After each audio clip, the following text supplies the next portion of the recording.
आइए दोस्तों, हम जानते हैं आज श्री हनुमान जी के बारे में। श्री हनुमान जी शक्ति और भक्ति सेवा के प्रतीक हैं। श्री हनुमान जी हिंदू धर्म के अत्यंत पूज्य और लोकप्रिय देवताओं में से एक हैं। वे भगवान श्री राम के परम भक्त, वीर योद्धा, महान सेवक और अद्भुत शक्ति के प्रतीक माने जाते हैं। हनुमान जी को पवन पुत्र, अंजनी पुत्र, मारुति, बजरंगबली और महावीर जैसे अनेक नामों से जाना जाता है। उनका चरित्र भारतीय संस्कृति में भक्ति, निष्ठा, पराक्रम, सेवा और विनम्रता का श्रेष्ठ उदाहरण प्रस्तुत करता है। आइए अब हम जानते हैं श्री हनुमान जी का जन्म और बाल्यकाल के बारे में। हनुमान जी का जन्म माता अंजनी और पिता केसरी के घर हुआ। पवन देव की कृपा से वे पवन पुत्र कहलाए। बचपन से ही हनुमान जी अत्यंत चंचल और शक्तिशाली थे। एक प्रसिद्ध कथा के अनुसार बाल हनुमान ने सूर्य को फल समझकर निगल लिया था, जिससे संपूर्ण ब्रह्मांड में अंधकार छा गया। तब देवताओं के अनुरोध पर उन्होंने सूर्य को मुक्ति किया। इस घटना से उनकी अद्भुत शक्ति का परिचय मिलता है। अब जानते हैं उनकी शिक्षा और गुण के बारे में।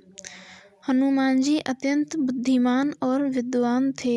उन्होंने सूर्यदेव को अपना गुरु बनाकर उनसे समस्त विद्याएं प्राप्त की। वे नव व्याकरणों के ज्ञाता, वेदों और शास्त्रों के मर्मज्ञ थे। तुलसीदास जी ने उन्हें विद्वान, गुणी, अति चातुर कहा है।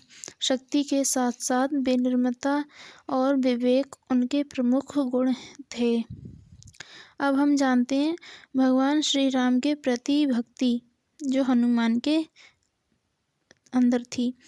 हनुमान जी की सबसे बड़ी पहचान भगवान श्री राम के प्रति उनकी अटूट भक्ति है। उन्होंने अपने जीवन का प्रत्येक क्षण श्री राम की सेवा में समर्पित कर दिया। जब वे पहली बार श्री राम से मिले, तभी से उनका जीवन रामायण हो गया। वे स्वयं को दास मानते थे और कहते थे, राम काज करिवे तो आतुर, अर्थात राम का कार्य करना ही उनका उद्देश्य था। अब जानते हैं हम रामायण में हनुमान जी की भूमिका क्या थी। वाल्मीकि रामायण और रामचरितमानस में हनुमान जी की भूमिका अत्यंत महत्वपूर्ण है। सीता माता की खोज में समुद्र लांघना, लंका में प्रवेश करना, अशोक वाटिका उजाड़ना, रावण की सभा में निर्भीक होकर श्री राम का संदेश देना, ये सभी उनके साहस और बुद्धिमत्ता के प्रमाण हैं। जब लक्ष्मण मूर्छित हो गए, तब हनुमान जी संजीवनी बूटी लाने के लिए पूरा पर्वत उठा लाए। यह घटना उनके अतुलनीय पराक्रम और सेवा भाव को दर्शाती है। अब हम जानते हैं हनुमान जी का स्वरूप और प्रतीक क्या है। हनुमान जी का स्वरूप बल, साहस और ब्रह्मचर्य का प्रतीक है। उनके हाथ में गदा होती है, जो शक्ति और धर्म की रक्षा का प्रतीक है। उनकी पूंछ विजय और ऊर्जा का संकेत देती है। उनको वानर रूप यह दर्शाता है कि ईश्वर किसी भी रूप में अवतरित हो सकते हैं। अब हम जानते हैं हनुमान चालीसा का